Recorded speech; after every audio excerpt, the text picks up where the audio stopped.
आज की जो हमारी क्लास है, इस क्लास के अंतर्गत हम लोग पढ़ने जा रहे हैं इकोनॉमी के डिफरेंट सेक्टर्स ऑफ इकोनॉमी, अर्थव्यवस्था के जो क्षेत्रक होते हैं उसको यहां पर हम लोग पढ़ेंगे। आज की क्लास को स्टार्ट करने से पहले एक बात विशेष तौर पर आप लोग ध्यान रखिए और इसको समझने का प्रयास करिए। देखिए, इकोनॉमिक्स हमको लगता है कि बहुत टफ है। टफ क्यों है? क्योंकि उसमें बहुत सारे कॉन्सेप्ट आते हैं, टेक्निकल कॉन्सेप्ट होते हैं जिनको हमको समझना पड़ता है, प्रोसेस करना पड़ता है।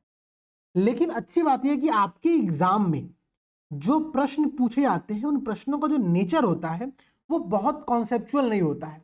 वहां पर आपसे प्रश्न पूछे जाते हैं फैक्चुअल। जैसे कि प्रश्न आपसे क्या पूछा जाएगा कि भाई इन्फ्लेशन का जो कैलकुलेट करने का तरीका है WPI, ये किसके द्वारा जारी किया जाता है। ठीक है, प्रश्न आपसे पूछा जाएगा कि भाई CPI कौन जारी करता है। प्रश्न आपसे पूछा जाएगा कि भाई ये जो बुक है, ठीक है, ये बुक किसके द्वारा लिखी गई है। ठीक है, फादर ऑफ इकोनॉमिक्स किसको कहा जाता है। तो यहां पर चीजें समझने से ज्यादा चीजों को याद करना जरूरी है। इसलिए मैं बार बार कह रहा हूं, जैसे आज आप लेक्चर नंबर 3 की क्लास कर रहे हो, इससे पहले की जो 2 क्लासेस हुई हैं उनका रिवीजन जरूर करिए, क्योंकि फैक्ट्स की संख्या ज्यादा है।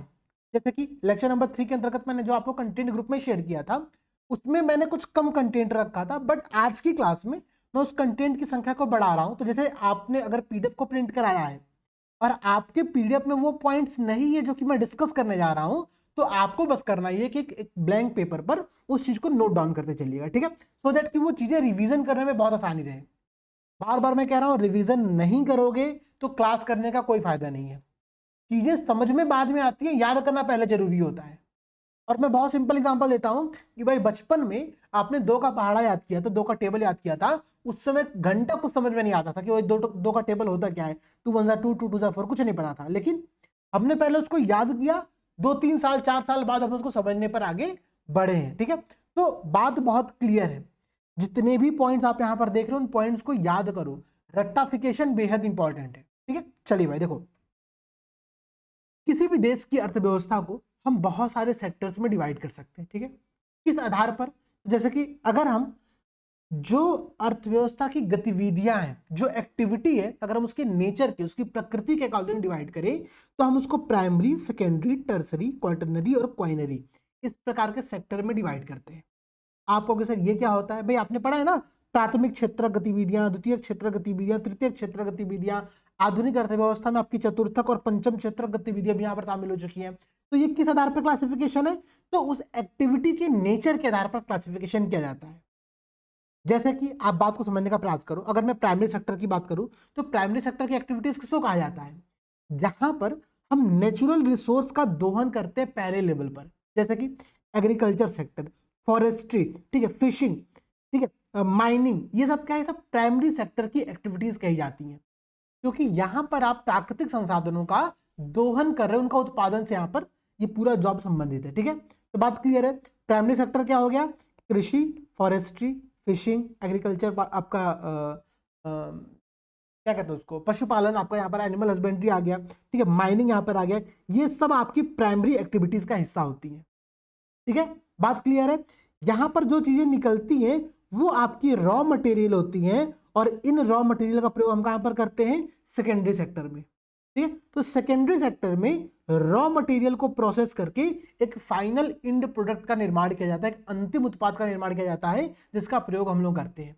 तो सेकेंडरी सेक्टर में क्या चीजें शामिल होंगी? यहां पर आपका शामिल होगा इंडस्ट्री, मैन्युफैक्चरिंग, फूड प्रोसेसिंग। ठीक है, तो कच्चे माल में अगर रॉ मटेरियल में कुछ वैल्यू एडिशन करके आप कुछ नया फाइनल इंड प्रोडक्ट का निर्माण करते हो तो उसको हम लोग कहते हैं सेकेंडरी सेक्टर। जैसा कि एग्जांपल बहुत सिंपल है, आप आलू का उत्पादन कर रहे हो, ये कृषि है, ये प्राइमरी सेक्टर की एक्टिविटी है। ठीक है, लेकिन अगर आप आलू से चिप्स बना रहे हो, अगर आप आलू से चिप्स बना रहे हो तो ये आपकी सेकेंडरी सेक्टर की एक्टिविटी कही जाती है। ठीक है, तो प्राइमरी सेक्टर क्या होता है, सेकेंडरी सेक्टर क्या होता है, आप समझ गए? बहुत सिंपल सी बात है। आपको कैसे इतना सिंपल थोड़ी एग्जाम में पूछता है मेरे भाई, ये प्रश्न आपके प्रीवियस ईयर में पूछा हुआ है कि निम्नलिखित में से कौन सी गतिविधियां प्राथमिक क्षेत्र का हिस्सा नहीं है, और वहां पर ऑप्शन दिया जाएगा कृषि, वानिकी, मत्स्य और खनन। ठीक है, एग्रीकल्चर, फॉरेस्ट्री, फिशिंग और आपका माइनिंग। कंफ्यूज नहीं होना है, ध्यान रखो, ये सारे एक्टिविटीज आपकी प्राइमरी सेक्टर का हिस्सा मानी जाती है। सेकेंडरी सेक्टर में समझ गए, वहां पर इंडस्ट्री आता है, मैन्युफैक्चरिंग होती है यहाँ पर आपकी। ठीक है, मेनली इस पर फोकस होता है। टर्सरी सेक्टर जो होता है उसको हम लोग जनरली सेवा क्षेत्रक भी कहते हैं।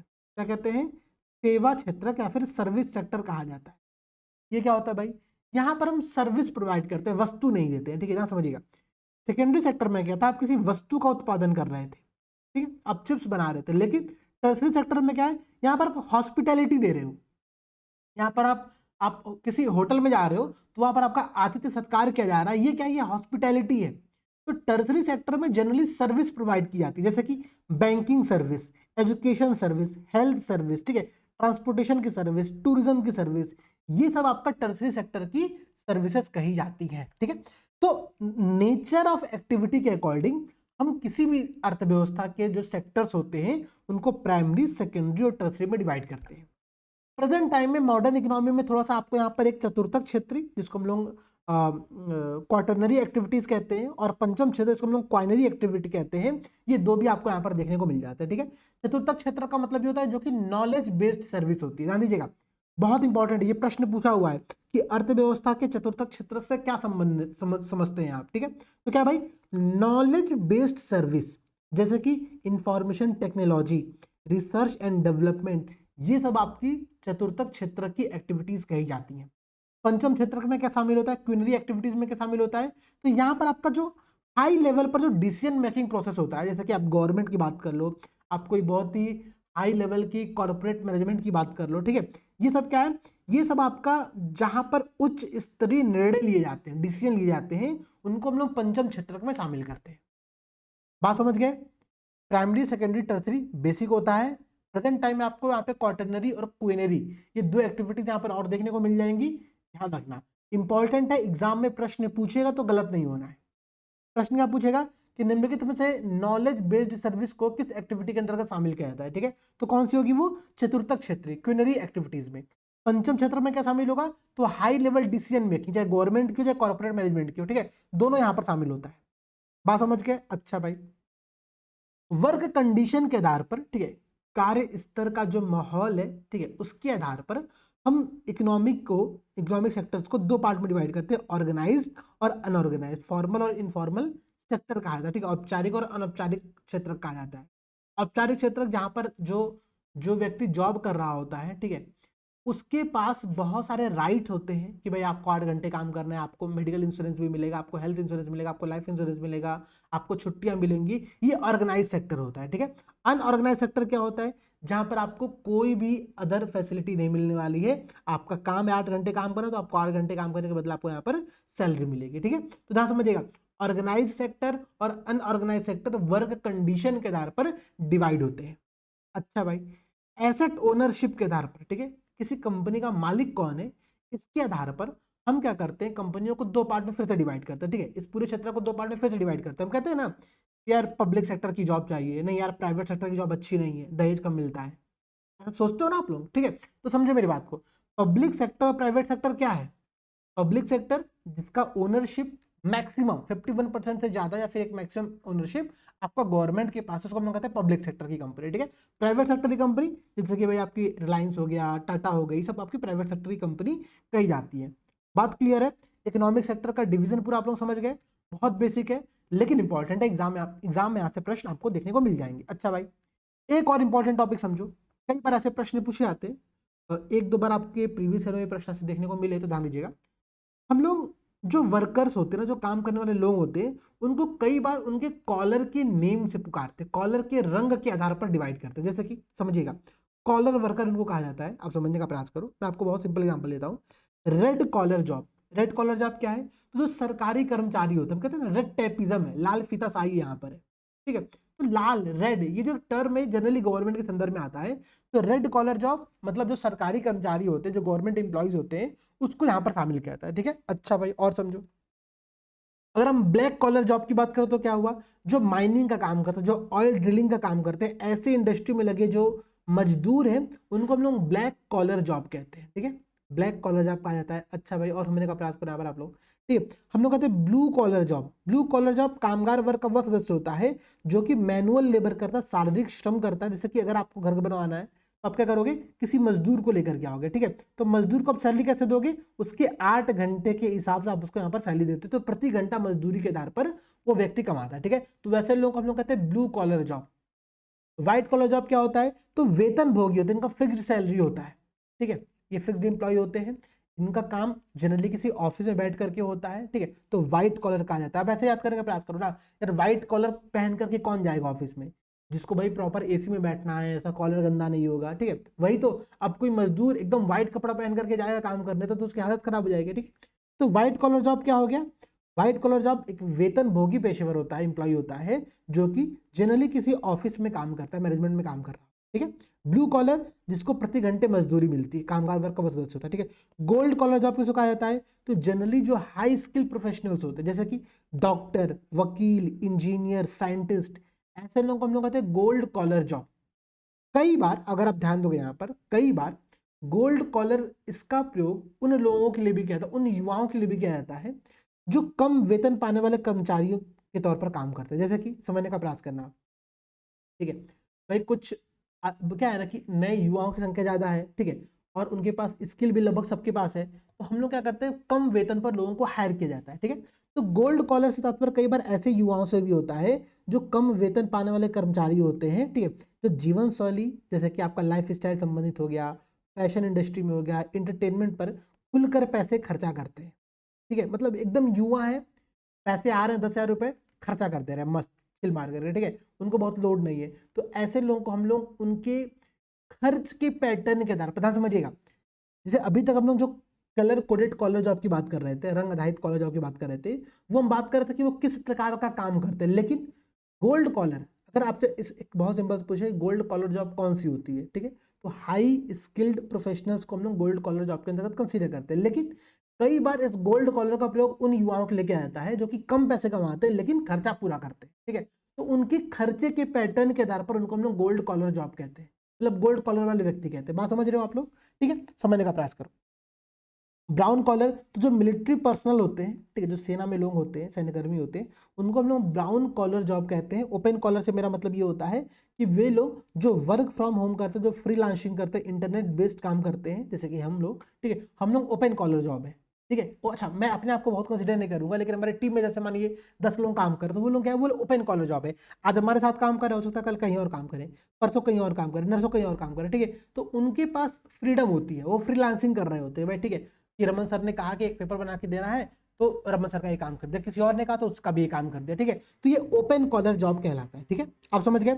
एग्जाम में प्रश्न पूछता, ध्यान समझना, पर्पल कॉलर जॉब से मतलब ये होता है कि वे लोग जो टेक्नोलॉजिकल सेक्टर में काम करते हैं, तकनीकी क्षमता वाले काम करते हैं, जैसे कि आईटी हो गया, इंजीनियर हो गया, टेक्नीशियन हो गया, ठीक है, ये व्हाइट और ब्लू कॉलर का मिक्सचर होता है। पिंक कॉलर जॉब सामान्यतः उन कार्यों को कहा जाता है जिनमें ऐसा उम्मीद किया जाता है कि भाई ट्रेडिशनल तौर पर ये काम महिलाएं करेंगी, जैसे कि नर्स, आप किसी पुरुष नर्स को देखो, ठीक है, या फिर आप कल्पना करो अगर आपको कहे कि भाई नर्स नर्स को बुला लो वैक्सीन लगाने के लिए, तो आप क्या सोचोगे कि भाई कोई महिला नर्स होगी, ठीक है। सामान्य तौर पर अध्यापक, सचिव, ऐसे जो जॉब होते हैं ना, ऐसे ऐसे ट्रेडिशनल तौर पर उम्मीद किया जाता है कि यार ये जॉब लड़कियों के लिए है, ठीक है, तो इनको हम लोग यहाँ पर मानते हैं। एयर हॉस्टेस की जॉब आप मान लो, ठीक है, तो ये पिंक कॉलर जॉब कहे जाते हैं।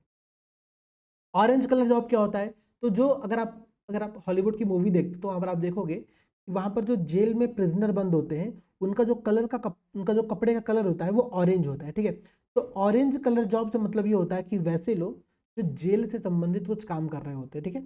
अच्छा भाई, येलो कॉलर जॉब वैसा क्षेत्र होता है जो कि क्रिएटिव सेक्टर में काम करता है, ठीक है, रचनात्मक क्षेत्र में काम करता है, जैसे कि फिल्म मेकर, फोटोग्राफर, निर्देशक, ठीक है, ये आपका। अभी आपने एक सुना होगा, भारत में एक वेब समिट हुआ था, ठीक है, चलो कमेंट करके आप लोग मुझे ये बताओ कि जो वेब समिट का आयोजन किया गया था, लिखते रहो, वेब समिट जो हुआ था, ये समिट कहाँ पर हुआ था, ठीक है, चलो सब लोग बताओ। करंट अफेयर्स का बहुत अच्छा क्वेश्चन है और इंपॉर्टेंट क्वेश्चन है, पहली बार ऐसा आयोजन किया गया था। तो येलो कॉलर जॉब क्या हो गया, क्रिएटिव सेक्टर का जॉब हो गया, ठीक है। ग्रे कॉलर जॉब क्या होता है, तो ये उन कर्मचारियों के लिए दर्शाता है जैसे कि जो सेवानिवृत्त हो चुके हैं, ठीक है, रिटायर हो चुके हैं बट फिर भी कुछ काम कर रहे हैं, ठीक है, तो उनके लिए ग्रे कॉलर जॉब हम लोग कहते हैं, ठीक है।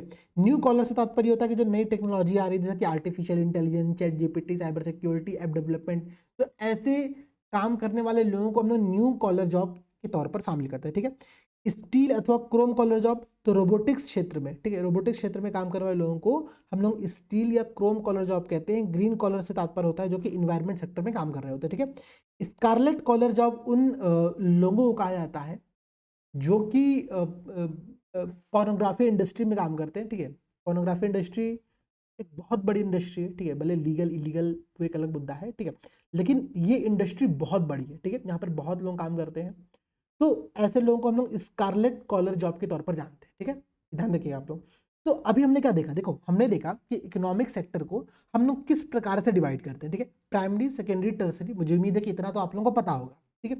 इसके बाद हमने आज देखा क्वाटरनरी और क्वाइनरी एक्टिविटीज, ठीक है। इसके अलावा हमने देखा कि कलर के आधार पर हम लोग किस प्रकार से जो वर्कर्स हैं, जो एम्प्लॉइज हैं, उनको डिवाइड कर सकते हैं अलग अलग कलर के आधार पर, ठीक है। तो आपने ओपन कॉलर, आपने ब्लैक कॉलर, आपने brown, red, gold, blue, white, ये सब आपने यहाँ पर देखने का प्रयास किया। बहुत याद नहीं करना है, एक बार आप लोग इसको पढ़ोगे तो बहुत अच्छे से आप लोगों को क्या होगा, समझ में आ जाएगा, ठीक है। तो बस इसकी एक बार बेसिक रीडिंग करनी है। अच्छा भाई, अब और कुछ समझने का प्रयास करो। एक टर्म होता है गिग इकोनॉमी। जनरली इस टर्म का प्रयोग आप लोग मेंस की जब आंसर राइटिंग करते हो वहां पर देखते हो यार, गिग इकोनॉमी से प्रश्न एग्जाम में कई बार पूछ लिए जाते हैं, ठीक है। गिग इकोनॉमी है क्या, नाम से समझने का प्रयास करो कि जैसे आप किसी एक कंपनी में परमानेंट जॉब करने की जगह पर आप क्या कर रहे हो कि आप कई कंपनियों से छोटे छोटे टास्क ले रहे हो, ठीक है, छोटे छोटे गिग्स ले रहे हो। गिग्स क्या होते हैं, टास्क, छोटे छोटे टास्क ले रहे हो, ठीक है।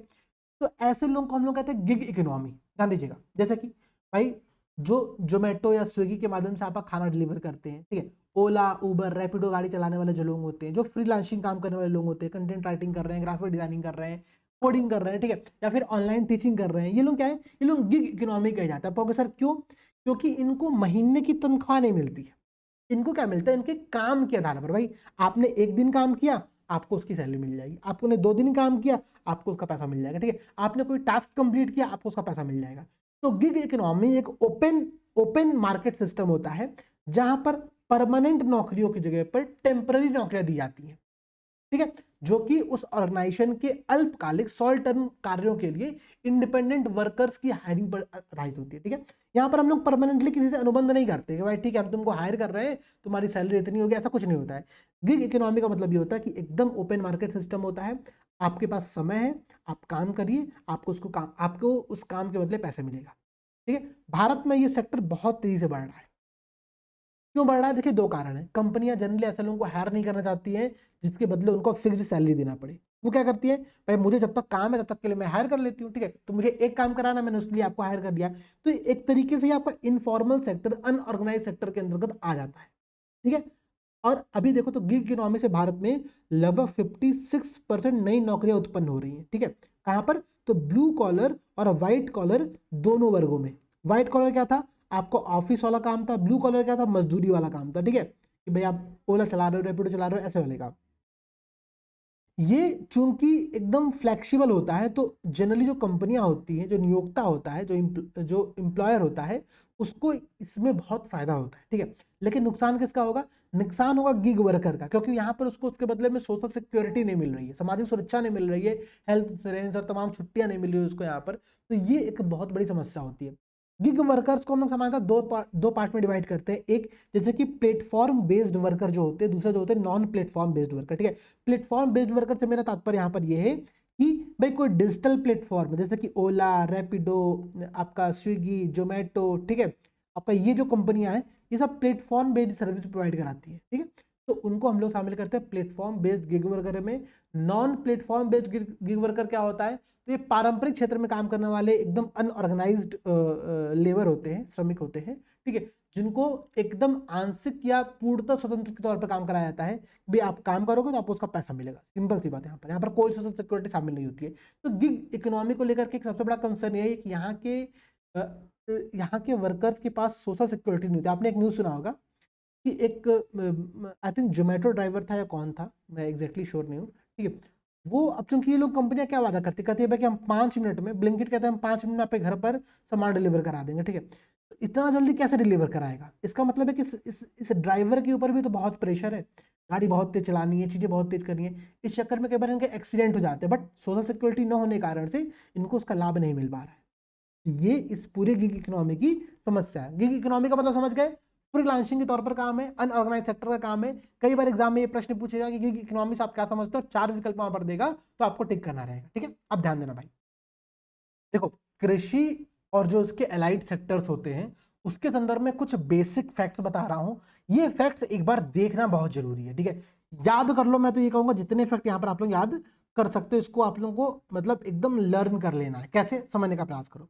सबसे पहला पॉइंट, किसान दिवस, भारत में राष्ट्रीय किसान दिवस, नेशनल एग्रीकल्चर डे कब सेलिब्रेट किया जाता है? तो 23 दिसंबर को। क्यों सेलिब्रेट करते हैं हम लोग? तो हमारे पूर्व प्रधानमंत्री थे चौधरी चरण सिंह जी। चलो आप लोग एक कमेंट में आंसर बताओ जल्दी से कि चौधरी चरण सिंह कहाँ के थे, मतलब ये कहाँ से ये सांसद थे, ठीक है, और ये प्रधानमंत्री बने थे जब, तो ठीक है, इसका आंसर आप लोग कमेंट सेक्शन में देना है, क्योंकि इसका आंसर यूपी से संबंधित तो बहुत इंपॉर्टेंट है, ठीक है। चलो भाई, किसान दिवस हम लोग मनाते हैं 23 दिसंबर को, जो कि चौधरी चरण सिंह जी का जन्म दिवस है। क्यों मनाते हैं? तो चौधरी चरण सिंह जी ने किसानों के लिए बहुत सारे काम किया था, ठीक है। हालांकि अगर हम ध्यान दें तो चौधरी चरण सिंह जी भारत में जो आपका कोऑपरेटिव एग्रीकल्चर है, जो सहकारी कृषि है, ठीक, उसके समर्थक नहीं थे। ये बात ध्यान दीजिएगा, ये आपके एग्जाम में प्रश्न पूछा हुआ कि चौधरी चरण सिंह जी सहकारी कृषि कोऑपरेटिव एग्रीकल्चर के समर्थक थे अथवा नहीं थे, ठीक है, ध्यान देना। इनकी एक पुस्तक थी, उस पुस्तक का नाम था India's economic policy, the Gandhian blueprint. अगर आपके नोट्स में चीज शामिल नहीं लिखा हुआ है तो वहीं पर जल्दी से इसको नोट डाउन कर लो, ठीक है। पुस्तक का नाम क्या है? India's economic policy, the Gandhian blueprint. इस पुस्तक के लेखक है चौधरी चरण सिंह जी। इनका जन्म दिवस 23 दिसंबर है। 23 दिसंबर के दिन किसान दिवस हम लोग सेलिब्रेट करते हैं। चौधरी चरण सिंह जी सहकारी कृषि के समर्थक नहीं थे, ठीक है, इतनी बात समझ गए। अब देखो भाई, एक इंडस्ट्री को हम लोग कहते हैं जेनेटिक इंडस्ट्री। जेनेटिक इंडस्ट्री क्या होती है? तो इसको हम लोग आनुवांशिक, नाम से समझ रहे हो, जेनेटिक आनुवांशिक, ठीक है, तो ये आनुवांशिक इंडस्ट्री भी कहा जाता है। इसमें सामान्य तौर पर पौधों और जानवरों की जो आनुवांशिक विशेषताएं होती हैं उनको इंक्रीज करने पर, या फिर उनका एग्रीकल्चर सेक्टर में, या फिर उनका रिप्रोडक्शन सेक्टर में उनका यूज हम लोग यहाँ पर करते हैं, ठीक है। समझने का प्रयास करिएगा आप लोग। इससे क्या होता है कि इससे एग्रीकल्चर सेक्टर में, हेल्थ सेक्टर में, इन्वायरमेंट संरक्षण क्षेत्र में बहुत लाभ मिलता है। तो जेनेटिक सेक्टर, ठीक है, आपके यहाँ पर भी देखोगे तो कई बार जेनेटिक मॉडिफाइड क्रॉप्स या फिर जेनेटिक मॉडिफाइड फसलें आपको देखने को मिल जाती हैं, ठीक है, आप नाम उनका सुनते तो वो क्या है? वो जेनेटिक इंडस्ट्री का पार्ट है, आनुवांशिक उद्योग का पार्ट है। ये कृषि सेक्टर, हेल्थ सेक्टर, पर्यावरण सेक्टर, इन सब सेक्टर्स को हेल्प प्रोवाइड करता है, ठीक है। बात समझ रहे हो आप लोग? एक और टर्म देखो यहाँ पर, तुम लोग कहते हैं अनाज उपज, ग्रेन यील्ड कहा जाता है। ग्रेन यील्ड का मतलब ये होता है, 2024 में भी आपके एग्जाम में प्रश्न पूछा हुआ था कि टोटल ग्रेन प्रोडक्शन किसी एक क्षेत्र में, किसी एक अवधि में कितना कुल अनाज का उत्पादन हुआ प्लस कुल कितने एरिया में उसका उत्पादन किया गया, ठीक है। इसका जो रेशियो होता है उसको हम लोग कहते हैं अनाज उपज या फिर ग्रेन यील्ड कहा जाता है, ठीक है। प्रति इकाई क्षेत्र, पर यूनिट एरिया में कितना अनाज का प्रोडक्शन हुआ है, ये है ग्रेन यील्ड, और यही आपसे एग्जाम में प्रश्न पूछा गया था, ठीक है। अच्छा भाई, एक प्रश्न है बुलक कैपिटलिस्ट क्या होता है? बुलक कैपिटलिस्ट मतलब जब बुल का यूज करते हैं, ठीक है। कैपिटलिस्ट मतलब आप पूंजीवादी में समझ लेना, समझना।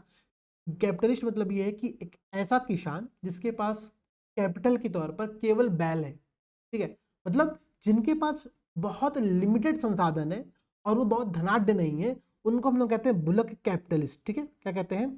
जिनके पास कुछ साधन है पर वो अमीर नहीं है, उनको हम लोग बुलक कैपिटलिस्ट के तौर पर शामिल करते हैं, ठीक है। ध्यान दीजिएगा, पी सेनगुप्ता और जी सदाशिव ने, ठीक है, पी सेनगुप्ता और जी सदाशिव ने भारत को, ठीक है, कई सारे एग्रीकल्चर रीजन्स में डिवाइड किया, ठीक है।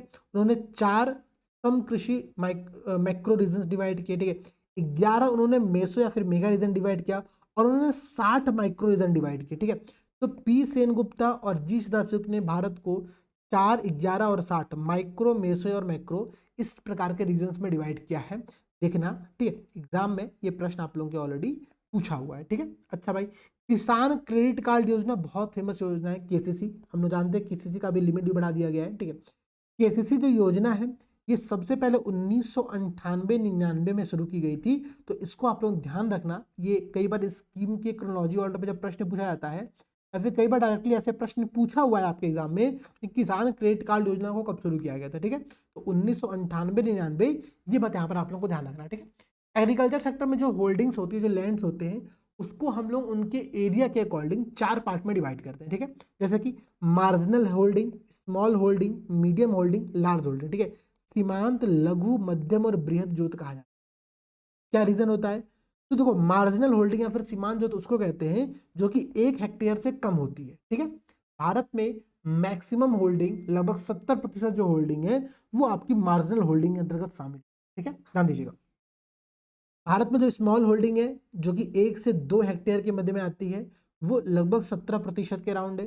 जो मीडियम होल्डिंग है जो कि 2 से 10 हेक्टेयर के मध्य में आती है वो लगभग 13% है। और जो लार्ज होल्डिंग है जो कि 10 हेक्टेयर से अधिक है वो 0.57% के अराउंड में आती है। ठीक है, अब ध्यान समझना, इसमें याद क्या करना है, इसमें याद ये करना है पहली बात तो आप लोगों को कि देखो 4 क्लासिफिकेशन है, 0 से 1, 1 से 2, 2 से 10 और ग्रेटर देन 10। ठीक है, आपका मार्जिनल, स्मॉल, मीडियम और लार्ज याद रहेगा। सबसे अधिक क्या है, सबसे अधिक आपका मार्जिनल है। ठीक है, उसके बाद सेम ऑर्डर में कम हो रहा है। ठीक है, मार्जिनल सबसे अधिक है, फिर आपका स्मॉल है, फिर आपका मीडियम है और फिर सबसे कम आपका लार्ज यहाँ। ठीक है, तो ये चीजें याद रखना। ठीक है, इंपॉर्टेंट है। अब देखो भाई, अगर हम लोग इंडस्ट्रीज की बात करें तो भारत में, ठीक है, भारत में कई सारे बोर्ड की स्थापना की गई। जैसे कि अब देखो, तो कॉफी बोर्ड, रबड़ बोर्ड, चाय बोर्ड, तंबाकू बोर्ड, मसाला बोर्ड, ठीक है, पटसन बोर्ड। तो अब कहोगे सर इतने बोर्ड याद कैसे करें? मैं कहता हूँ मत याद करो सारे, जितना मैं बता रहा हूँ उतना याद कर लो। ठीक है, जैसे कि पहला याद करो आप लोग कॉफी बोर्ड। कॉफी बोर्ड कहाँ पर होगा? क से कॉफी, ठीक है, कॉफी किस कलर का होता है? ब्राउन। ठीक है, तो बेंगलुरु में, ना समझना, क से कॉफी तो क से कर्नाटक हो गया, किस कलर का होता है? तो ब्राउन, तो बंगलुरु में। ठीक है, तो कर्नाटक के बंगलुरु में कॉफी बोर्ड भारत का स्थित है। ठीक है, अच्छा भाई, भारत का जो चाय बोर्ड है वो कहाँ पर है? तो आप चाय के संदर्भ में एक ही नाम सुनते, दार्जिलिंग टी। ठीक है, तो दार्जिलिंग मतलब कोलकाता में, पश्चिम बंगाल के क्षेत्र के कोलकाता में आपका क्या है? भारतीय चाय बोर्ड लोकेटेड है। ठीक है, याद करने का बहुत सिंपल तरीका है। अब याद करो आप लोग दो लेटेस्ट की बोर्ड। ठीक है, जैसे कि एक नेशनल टर्मरिक बोर्ड, अब इसकी स्थापना 2025 में की गई है, और नेशनल मखाना बोर्ड, इसकी भी स्थापना 2025 में की गई है। दोनों बेहद इंपॉर्टेंट। ठीक है, जो टर्मरिक बोर्ड है, जो हल्दी बोर्ड है भारत का, उसकी स्थापना तेलंगाना के निजामाबाद में की गई है, जबकि वहीं पर जो मखाना बोर्ड है इसकी स्थापना बिहार में की। आपने वो एक स्पीच सुना होगा जब बजट चल रहा था, तो निर्मला सीतारमण जी कहती है भाई कि मखाना चूंकि बिहार का ही है, इस बोर्ड की स्थापना को लेकर के दक्षिण में भी बहुत मांग हो रही थी कि मखाना बोर्ड दक्षिण में बनाया जाए, लेकिन सीतारमण जी ने क्लियरली कहा कि नहीं भाई, चूंकि ये बिहार में ही मखाना का उत्पादन बहुत ज्यादा होता है, ठीक है, मिथिला वाले पूरे क्षेत्र में, तो हम लोग मखाना बोर्ड की स्थापना कहाँ पे करेंगे? बिहार में। प्लस बिहार में इलेक्शन भी है। बिहार में क्या है? इलेक्शन भी है। ठीक है, तो बहुत इंपॉर्टेंट है कि आप टर्मरिक बोर्ड और मखाना बोर्ड तो याद करो ही करो, प्लस चाय बोर्ड और कॉफी बोर्ड भी याद कर लो। ठीक है, coffee board Bengaluru Karnataka, brown colour का कॉफी, और आपका चाय दार्जिलिंग में, दार्जिलिंग कहाँ पर है? तो वेस्ट बंगाल में, तो वेस्ट बंगाल कोलकाता में आपका चाय बोर्ड है। ठीक है, बेसिक चीजें याद करना बहुत सिंपल है, कोई टफ नहीं है। चलो भाई, अब देखो कुछ रिवॉल्यूशन हुए इस एग्रीकल्चर के पूरे सेक्टर में, जैसे कि इसको हम लोग ग्रीन रिवॉल्यूशन, ग्रीन रिवॉल्यूशन आप लोग जानते हो क्या होता है? खाद्यान्न उत्पादन के संदर्भ में, ठीक है, फूड ग्रेन के प्रोडक्शन के संदर्भ में। इसके अलावा कुछ प्रोडक्शन और कुछ रिवॉल्यूशन और समझो आप लोग, जैसे कि श्वेत क्रांति हुई, ठीक है, व्हाइट रिवॉल्यूशन हुआ, इसको हम लोग ऑपरेशन फ्लड के तौर पर भी जानते हैं। इसका उसका उद्देश्य क्या था? तो मिल्क का प्रोडक्शन था। ठीक है, भारत में डॉक्टर वर्गीस कुरियन के नेतृत्व में व्हाइट रिवॉल्यूशन या फिर ऑपरेशन फ्लड को चलाया गया था। ठीक है, इसके अलावा येलो रिवॉल्यूशन या फिर पीली क्रांति, तो ये आपका तिलहन संबंधित है, सरसों संबंधित है। ठीक है, सिंपल सी बात है। नीली क्रांति, पानी, नीला मतलब पानी, तो पानी में क्या होता है? मत्स्य। ठीक है, तो फिशरीज के प्रोडक्शन के संदर्भ में आपकी ब्लू ब्लू रिवॉल्यूशन हुआ था। सिल्वर रिवॉल्यूशन जो आपका है वो अंडा और मुर्गी के पालन के संदर्भ में हुआ है। लाल क्रांति आपके मांस और टमाटर को लेकर के हुई है। ब्लैक क्रांति आपके पेट्रोलियम को लेकर के हुई है। ग्रे क्रांति आपके फर्टिलाइजर को लेकर के हुई है, ध्यान दीजिएगा आप लोग, बहुत इंपॉर्टेंट है। गोल्ड क्रांति आपका आलू को लेकर के हुआ है। ठीक है, गुलाबी क्रांति आपके प्याज या झींगा प्रोडक्शन को लेकर के हुई है। ठीक है, इसके अलावा गोल्डन रिवॉल्यूशन आपका बागवानी मतलब हॉर्टिकल्चर और शहद या फिर हनी, इसके प्रोडक्शन के लिए हुआ है। दो फाइबर आप लोग पढ़ते हो, एक पढ़ते हो सिल्वर फाइबर, एक पढ़ते हो गोल्डन फाइबर। ठीक है, जो सिल्वर फाइबर है वो कॉटन के प्रोडक्शन को लेकर के है, जो गोल्डन फाइबर है वो आपका जूट के प्रोडक्शन को लेकर के। ठीक है, तो ये सारी क्रांतियां याद करना, मैच द कॉलम में आज भी ये प्रश्न आपके एग्जाम में आता है। ठीक है, क्या कहेगा? 4 क्रांतियों के नाम दे देगा कि भाई गोल्ड क्रांति, लाल क्रांति, सिल्वर फाइबर क्रांति और व्हाइट रिवॉल्यूशन, ये किससे संबंधित है? 4 विकल्प यहाँ पर आपको दे देगा। ठीक है, मैच कराना रहेगा, तो बहुत बेसिक टॉपिक है, पढ़ करके जाओ, एग्जाम में गलत कभी नहीं होगा। ठीक है, यहाँ पर 2 नए पॉइंट और समझो। जो हरित क्रांति भारत में हुई थी, ठीक है, उसके 2 स्टेजेस थे, आप लोगों को पता भी है, अभी समझने का प्रयास करिए कि विश्व में जो ग्रीन रिवॉल्यूशन है पूरे विश्व में, ठीक है, उसके जो जन्मदाता थे वो थे प्रोफेसर नॉर्मन बोरलॉग। समझना, मैं विश्व की बात कर रहा हूं, भारत की बात नहीं कर रहा हूं। ठीक है, इसके लिए नॉर्मन बोरलॉग को नोबेल पुरस्कार दिया गया था। कई बार आपसे एग्जाम में ये प्रश्न पूछता है कि नॉर्मन बोरलॉग को जो नोबेल पुरस्कार दिया गया था वो किस क्षेत्र के संदर्भ में दिया गया था? आपका ऑप्शन क्या देगा? कृषि क्षेत्र, ठीक है, एग्रीकल्चर सेक्टर आपका ऑप्शन देगा, अर्थव्यवस्था, ठीक है, आपको ऑप्शन देगा विज्ञान, ठीक है, आपको ऑप्शन देगा, ठीक है, साहित्य। इनमें से किस क्षेत्र के लिए, ठीक ठीक है, प्रोफेसर नॉर्मन बोरलॉग को नोबेल पुरस्कार दिया गया था। ठीक है, तो ध्यान रखना किसी क्षेत्र के लिए नहीं दिया गया था इसमें से। जो भाई पीस पुरस्कार है, नोबेल पीस अवार्ड जो है, जिसको लेकर लेने के लिए भी फूफा जी बड़ा डिमांड लगाए हुए हैं। ठीक है, वो ट्रम्प फूफा जी है ना हमारे व्हाइट दाढ़ी वाले। ठीक है, तो उन्होंने क्या कहा है, वो भाई पूरे विश्व में मतलब शांति करा रहे हैं, तो उनको भी चाहिए शांति पुरस्कार। तो मैंने कहा प्रयास करेगा प्रोफेसर नॉर्मन बोरलॉग जो है उनको नोबेल का शांति पुरस्कार दिया गया था। कंफ्यूज मत होना, कुछ लोग विज्ञान मार करके आ जाओगे, कुछ लोग एग्रीकल्चर में मिलता ही नहीं है मेरे भाई, तो टिक ही मत करना गलती से भी। ठीक है, अब ये मत कर देना कि एग्रीकल्चर टिक करके आ गए सर हम, तो नहीं। नोबेल पुरस्कार शांति क्षेत्र में जो मिलता है वो प्रोफेसर नॉर्मन बोरलॉग को दिया गया था। नॉर्मन बोरलॉग के नाम पर ही एग्रीकल्चर सेक्टर का एक बहुत फेमस पुरस्कार का घोषणा किया गया, जिसका नाम रखा गया बोरलॉग पुरस्कार। तो प्रश्न क्या पूछेगा कि बोरलॉग पुरस्कार किस सेक्टर के संबंध में दिया जाता है। ठीक है, तो कौन सेक्टर है, एग्रीकल्चर। भारत में जो ग्रीन रिवॉल्यूशन हुआ उसके जो जनक थे वो थे MS स्वामीनाथन जी, भी इनका हाल ही में निधन हो गया, बहुत ही शानदार व्यक्ति थे। ठीक है, तो MS स्वामीनाथन जी जो थे वो भारत में हरित क्रांति के जनक माने जाते हैं।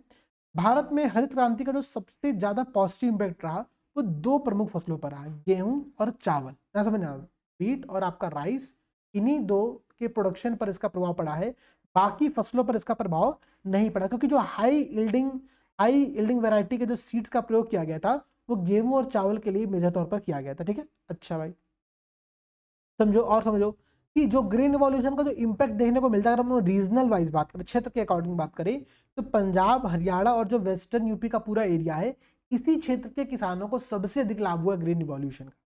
तो कई बार ग्रीन रिवॉल्यूशन संदर्भ में ऐसे प्रश्न एग्जाम में पूछे जाते हैं, गलत नहीं करना है। ठीक है, अच्छा भाई मैंने आपको समझाया कि ऑपरेशन फ्लड जो भारत में हुआ था वो डॉक्टर वर्गीस कुरियन के नेतृत्व में हुआ था। ठीक है, डॉक्टर वर्गीस कुरियन का जब जन्मदिन है, कब है, 26 नवंबर को।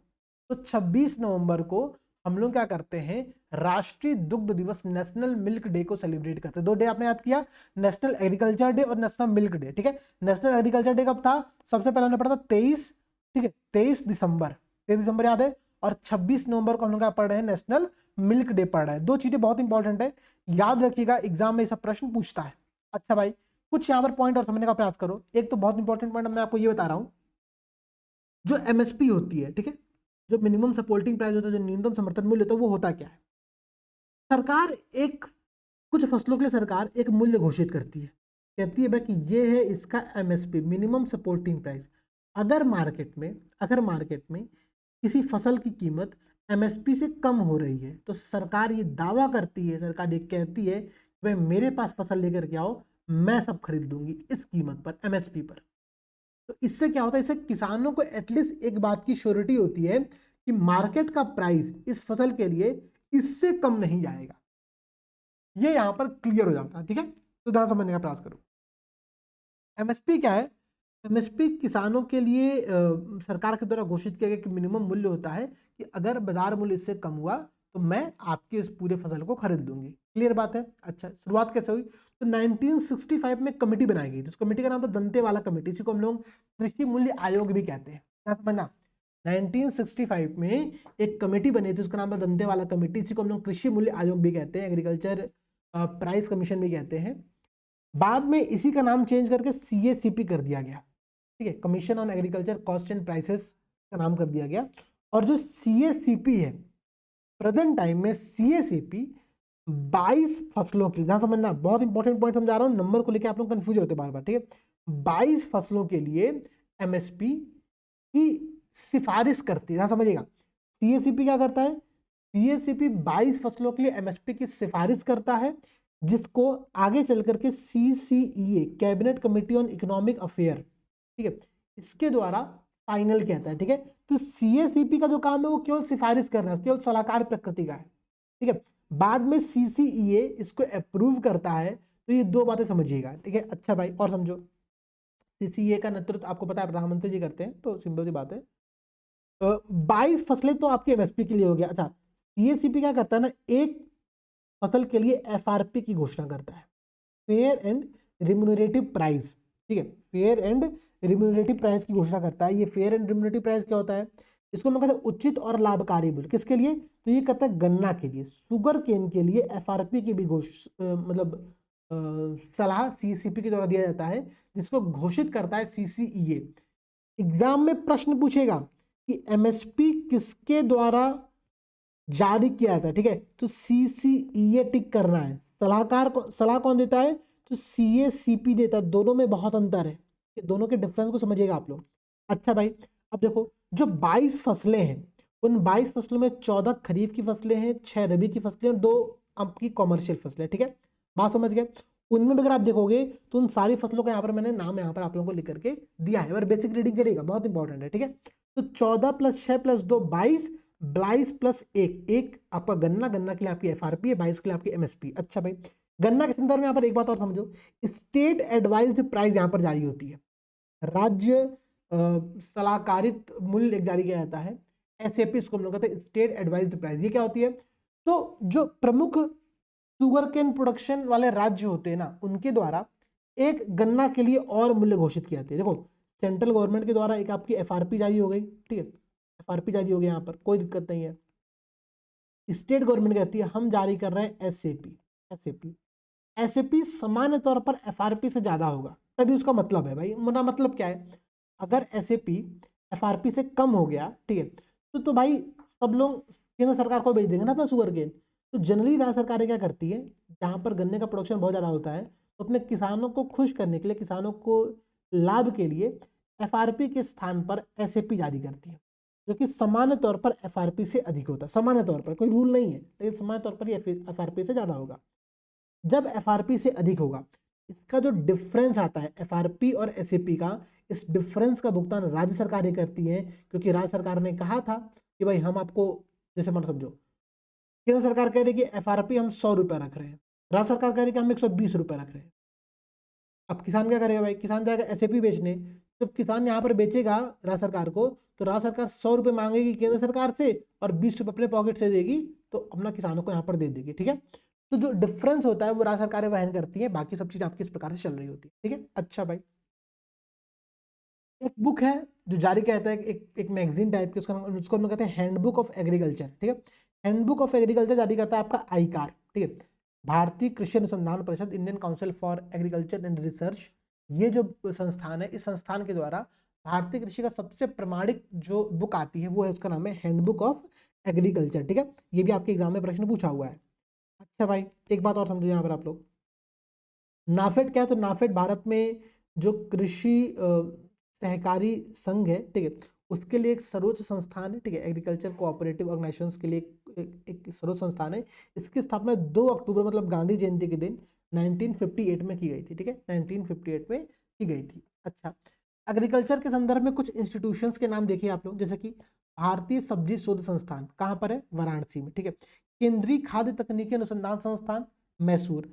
भारतीय चारागाह वाला कहाँ पर है, झांसी में। आलू जिसको गोल रिवॉल्यूशन था, ठीक है, राउंड रिवॉल्यूशन था, वो आपका लीमा पेरू में इसका अंतर्राष्ट्रीय केंद्र है, और इसका भी दक्षिण एशिया क्षेत्रीय केंद्र अभी रिसेंट में खोला गया, कहाँ पर, आगरा में, ठीक है। तो ये करंट अपडेट भी है, कुछ संस्थाओं के नाम आप लोग ऐसे ध्यान रखो, ठीक है। अच्छा भाई, यहाँ पर कुछ बातें आप लोग और समझिएगा, ठीक है। जैसे कि अगर हम लोग इंडस्ट्री सेक्टर की बात करें, तो इंडस्ट्री सेक्टर में बहुत सारी कमिटियों का निर्माण किया जाता है, ठीक है।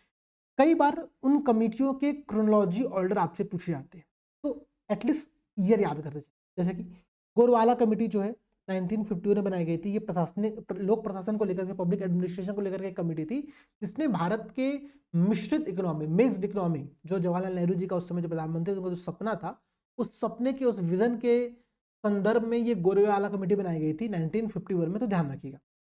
1952 में कमेटी बनती है, उसका नाम है अखिल भारतीय ग्रामीण साख सर्वेक्षण समिति। इंग्लिश मीडियम वाला देख लेना, आपकी इंग्लिश पीडीएफ में मैंने रखा हुआ है, ठीक है। ये आपकी 1952 की कमेटी है। इसके अलावा 2 चीज आप लोगों को पढ़नी है जो कि जरूरी है, एक आपका एक्सपोर्ट प्रोसेसिंग जोन है, एक आपका स्पेशल इकोनॉमिक जोन है, ठीक है। तो भारत में, ठीक है, भारत में जो पहला एक्सपोर्ट प्रोसेसिंग जोन, निर्यात प्रसंस्करण क्षेत्र बनाया गया था, वो बनाया गया था कहां पर, 1965 गुजरात के कांडला में। समझ ना, एशिया में ऐसा करने वाला भारत पहला देश था, ठीक है। तो भारत ने सर्वप्रथम 1965 में गुजरात के कांडला में एक्सपोर्ट प्रोसेसिंग जोन का निर्माण किया। भारत को जो स्पेशल इकोनॉमिक जोन, विशेष आर्थिक क्षेत्र का जो कॉन्सेप्ट है, वो वर्ष 2000 में आता है, लेकिन इसके संदर्भ में जो अधिनियम है, जो सेज एक्ट है, वो वर्ष 2005 में आता है। 2005 में सेज अधिनियम आता है, 2006 में यह अधिनियम प्रभावी होता है, और भारत का पहला जो सेज है, स्पेशल इकोनॉमिक जोन है, वो कहां पर खोला गया? वो भी गुजरात के कांडला में ही विकसित किया गया है। क्लियर है? पॉइंट समझ रहे हो? चल, न्यू इकोनॉमिक पॉलिसी 1991 में आती है, जहां पर आपको पता है कि एलपीजी के रिफॉर्म को हम लोग स्वीकार करते हैं। ठीक है, उस समय जो प्रधानमंत्री थे वो थे पीबी नरसिम्हा राव जी। बहुत इंपॉर्टेंट नाम है, प्रश्न ऐसे पूछता है 1991 की नई आर्थिक नीति के समय भारत के प्रधानमंत्री कौन थे? ठीक है, तो कौन थे? पीबी नरसिम्हा राव जी। अच्छा भाई, सरकार ने फॉरेन इन्वेस्टमेंट और ट्रेड को सुगम बनाने के उद्देश्य से 2 अधिनियम ले आया। एक अधिनियम जो सबसे पहले आया था वो था ना फेरा, 1973 में अधिनियम आया था, उसका नाम था फॉरेन एक्सचेंज रेगुलेशन एक्ट। ठीक है, जो विदेशी विनिमय हो रहा है उसके नियंत्रण के लिए ये अधिनियम लेकर के आया गया था। इसके पश्चात 1999 में 1999 में एक अधिनियम, उसका नाम है FEMA, foreign exchange management act. ठीक है, तो कई बार आपसे इसके ईयर को मैच कराने हो गया था, तो ध्यान समझिएगा, फेरा और फेमा में फेमा लास्ट में आया है और फेरा पहले आया था। फेरा कब आया था? 1973 में फेरा ले लिया गया था, और फेमा आया था 99 में। ठीक है, दो चीज समझ रहे हो आप लोग फेरा और फेमा के संदर्भ में? देखो सब फैक्चुअल है, मैं कह रहा हूँ ना, यहाँ पर कुछ समझने वाली चीजें है ही नहीं, यहाँ पर केवल रट्टा करने वाली चीजें हैं, रट्टा मारना है आप लोगों को। तो एक बार बस मेरे साथ रीडिंग करो, उसके बाद जब आप लोग रटने बैठोगे, रिवीजन करने बैठोगे, चीजें याद होती चलेंगी। अच्छा भाई, एक चीज और देखो, index of industrial production IIP, औद्योगिक उत्पादन सूचकांक कहा जाता है। क्या है भाई? तो ये एक ऐसा इंडेक्स है जो किसी एक बेस ईयर की कंपैरिजन में, ठीक है, बेस ईयर आपको मैंने बताया था, तो आईआईपी के संदर्भ में जो बेस ईयर है वो है 2011-12। ठीक है, 2011-12 की तुलना में एक बास्केट है, जिस बास्केट के अंतर्गत बहुत सारे इंडस्ट्रियल प्रोडक्ट्स हैं। ठीक है, इस पूरे प्रोडक्ट के, इस पूरे बास्केट के मूल्य में जो परिवर्तन हो रहा है उसको मेजर करते हैं हम लोग इसके माध्यम से, आईआईपी के माध्यम से। ठीक है, इंडेक्स ऑफ इंडस्ट्रियल प्रोडक्शन के माध्यम से हम उसको मेजर करते हैं। ये जारी कौन करता है? तो सीएसओ। सीएसओ का मतलब क्या है? एनएसओ हो चुका है, ध्यान रखिएगा, जहां पर भी सीएसओ पर उसको एनएसओ मानो आप लोग। ठीक है, एनएसओ हो चुका है। मॉस्पी के अंतर्गत एक संगठन है। ठीक है, तो ये मासिक आधार पर, मंथली बेसिस पर आपका आईआईपी को जारी करता है। रिसेंट करंट अपडेट के बारे में बताऊं आप लोगों को, तो अप्रैल 2025 से क्या हुआ कि जो आईआईपी है अब वो हर माह की 28 तारीख को जारी किया जाएगा। ठीक है, हर माह की 28 तारीख को जारी होगा। यहाँ पर जो रेफरेंस मंथ था, जो संदर्भ माह था, उससे 42 दिन, मतलब ये आपका 6 सप्ताह में पहले आता था। ठीक है, ध्यान समझिएगा, पहले 6 सप्ताह में आता था, अभी उसको क्या कर दिया गया है? उसको 4 सप्ताह कर दिया गया। ठीक है, अब 28 दिनों के भीतर ये आपका आईआईपी जारी किया जाएगा। ठीक है, बात समझ रहे हो? इंपॉर्टेंट अपडेट है, करंट का टॉपिक है, तो ध्यान रखना। पहले 3 अनुमान आते थे, अब केवल 2 अनुमान आएंगे। एक आएगा त्वरित अनुमान, ठीक है, और एक आएगा अंतिम अनुमान। ठीक है, त्वरित मतलब तुरंत का एस्टिमेट आएगा, और एक आएगा फाइनल एस्टिमेट। ठीक है, तो ये 2 एस्टिमेट आप लोगों को देखने को मिलेंगे आईआईपी के अंतर्गत। 28 दिन के भीतर आएगा, 28 तारीख को जारी कर दिया जाएगा। जारी कौन करता है? तो मॉस्पी के अंतर्गत एनएसओ जारी करता है। ठीक है, बात सिंपल से समझ गए? अच्छा भाई, यहाँ पर समझो, आईआईपी में अगर आपका जो मैं इंडेक्स ऑफ इंडस्ट्रियल प्रोडक्शन अगर मैं उसकी बात करूँ, तो उसमें मैन्युफैक्चरिंग सेक्टर को लगभग 77% का वेटेज दिया गया है। ठीक है, इसके अलावा यहाँ पर माइनिंग सेक्टर को लगभग 14% का वेटेज दिया गया है, और इलेक्ट्रिसिटी को लगभग 7.99% का यहाँ पर वेटेज है। तो कई बार क्रम पूछता है। ठीक है, तो क्रम याद करो, मैन्युफैक्चरिंग सेक्टर सबसे ज़्यादा है, माइनिंग सेक्टर उसके बाद है, और उसके बाद आपका इलेक्ट्रिसिटी सेक्टर है। ठीक है, ये 3 आपके क्रम है आईआईपी में वेटेज के अकॉर्डिंग। अच्छा भाई, आईआईपी के अंतर्गत 8 कोर इंडस्ट्री भी शामिल होती है, समझिएगा, आईआईपी के अंतर्गत बहुत सारी इंडस्ट्रियां शामिल है। उस सारी इंडस्ट्रियों में हम 8 इंडस्ट्रियों को कोर इंडस्ट्री कहते हैं। क्या कहते हैं? Core industry. ठीक है, तो जो ये कोर इंडस्ट्री, जो 8 प्रमुख उद्योग हैं, उनका आईआईपी में जो वेटेज है वो है 40.27%। ये बहुत इंपॉर्टेंट है, 40.27%। ये आप लोग को याद करना है, ये एग्जैक्टली नंबर याद करना है, एग्जाम में प्रश्न पूछेगा। ठीक है, क्या कि आईआईपी में 8 कोर इंडस्ट्री का वेटेज कितना है? तो 40.27% है। इसमें जो 8 इंडस्ट्रियां शामिल हैं उनका भी अगर हम लोग वेटेज घटते क्रम में याद करें, तो याद करने का बहुत सिंपल तरीका यहाँ पर आपको देखो दिया गया है। क्या? रेस्को एनसीएफ। कहोगे सर ये क्या है? देखो, refinery product, electricity, steel, coal, oil, natural gas, cement और फर्टिलाइजर। ठीक है, ये क्या है? रेस्को एनसीएफ। ये 8 कोर इंडस्ट्री का जो वेटेज है आईआईपी के अंतर्गत, ये घटता क्रम है, ये घटता क्रम है, याद रहेगा। मैं बता रहा हूँ ये सब टॉपिक आपके एग्जाम में पूछे गए हैं। ठीक है, मैं अपने मन से कुछ नहीं बता रहा हूँ। अच्छा भाई, इन्हीं 8 कोर इंडस्ट्री के लिए एक अलग से इंडेक्स भी जारी होता है। कौन जारी करता है? वो जारी करता है आप लोगों का, ना मॉस्पी नहीं, वो जारी करता है आप लोगों का वाणिज्य और उद्योग मंत्रालय, ठीक है, ministry of commerce and trade जो है, उसके अंतर्गत आपका आर्थिक सलाहकार कार्यालय, इकोनॉमिक एडवाइजरी जो ऑफिस है, उसके द्वारा ये 8 कोर इंडस्ट्री का इंडेक्स जारी किया जाता है। इसके अंतर्गत जो 8 इंडस्ट्रियां हैं उनका नाम है रेस्को एनसीएफ, ठीक है, रेस्को एनसीएफ मतलब क्या हो गया? तो refinery, electricity, steel, coal, oil, natural gas, cement, fertiliser, याद रहेगा। 40.27% यहाँ पर इसका वेटेज है। अच्छा भाई, अभी रिसेंट में बजट 2025 के टाइम में एमएसएमई के क्लासिफिकेशन को चेंज किया गया है। देखो पहले क्या था कि एमएसएमई, सबसे पहले मतलब बहुत पहले की बात कर रहा हूँ मैं, एमएसएमई में आपके जो मैन्युफैक्चरिंग सेक्टर था और जो सर्विस सेक्टर था उसका अलग अलग हम लोग टेबल बनाते थे, ठीक है।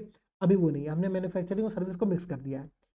अब हम लोग इन्वेस्टमेंट और टर्नओवर के आधार पर, निवेश और टर्नओवर के आधार पर हम लोग एमएसएमईज को क्लासिफाइड कर रहे हैं, ठीक है। कैसे क्लासिफाइड कर रहे हैं?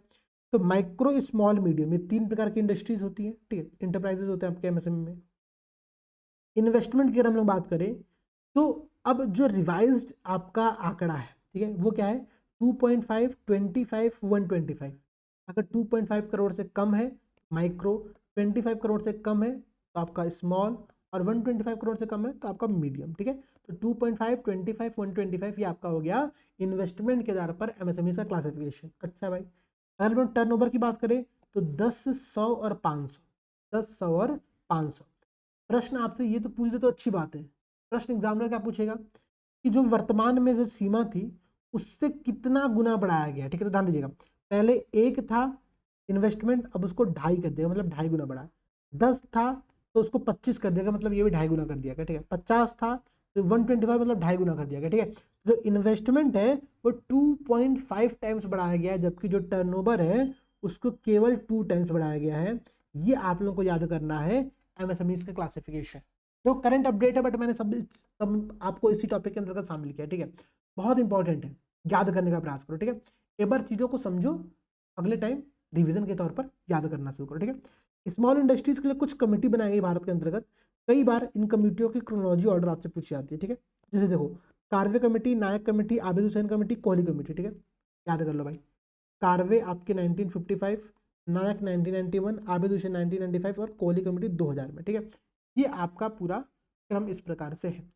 4 प्रमुख कमेटियां बनी हैं लघु इंडस्ट्री के लिए, स्मॉल इंडस्ट्रीज के लिए। भारत में जो सेंट्रल पब्लिक सेक्टर इंटरप्राइज, सार्वजनिक उपक्रम है बहुत सारे, उनको हम लोग 3 पार्ट में डिवाइड करते हैं, ठीक है। Maharatna, Navratna, mini Ratna. Current update के अकॉर्डिंग भारत में कुल 14 महारत्न कंपनियां हैं, कुल 26 नवरत्न कंपनियां हैं, और मिनी रत्न को हम लोग 2 पार्ट में डिवाइड करते हैं, कैटेगरी 1 और कैटेगरी 2, ठीक है। इनकी संख्या याद करने की आवश्यकता नहीं, बहुत ज्यादा संख्या है। तो 14 और 26 2 चीजें याद रखो आप, महारत्न और नवरत्न कंपनियां, ठीक है। महारत्न में अगर हम बात करें तो रिसेंट की जो कुछ कंपनियां जैसे कि आपका Hindustan aeronautics limited, oil India Limited, ठीक है, आपका आरईसीएल हो गया, रिन्यूएबल एनर्जी कॉर्पोरेशन लिमिटेड आपका है, SAIL Steel Authority India Limited, ठीक है, ये सब महारत्न कंपनियां, ठीक है। वहीं पे नवरत्न कंपनियां जो है जैसे कि सेकी, एनएचपीसी, एसजेबीएन, ठीक है, ये आपकी सोलर वाली कंपनी है, आईआरसीटीसी, आईआरएफसी, ये सब आपकी रेलवे कंपनियां हैं। तो महारत्न और नवरत्न कंपनियां 14 और 26 है, ठीक है। इसके अलावा, ठीक है, इसके अलावा जो एक हम लोग को लास्ट पॉइंट और यहाँ पर देखना है वो है कि भारत में कुल 5 ऑल इंडिया फाइनेंशियल इंस्टीट्यूशन है। ये करंट अफेयर से मैंने आप लोगों को पढ़ाया था। देखो मैं ये क्यों पढ़ा रहा हूँ टेबल, क्योंकि इस तरह से प्रश्न आपके एग्जाम में पूछेगा। क्या पूछेगा? 4 नाम यहाँ से उठाएगा, 4 हेडक्वार्टर के नाम आपसे उठाएगा, मैं एज कॉलम में दे देगा, ठीक है। या फिर ईयर तो कई बार पूछ चुका है, जैसे कि ना समझिएगा आप लोग। देखो मैं समझाता हूँ।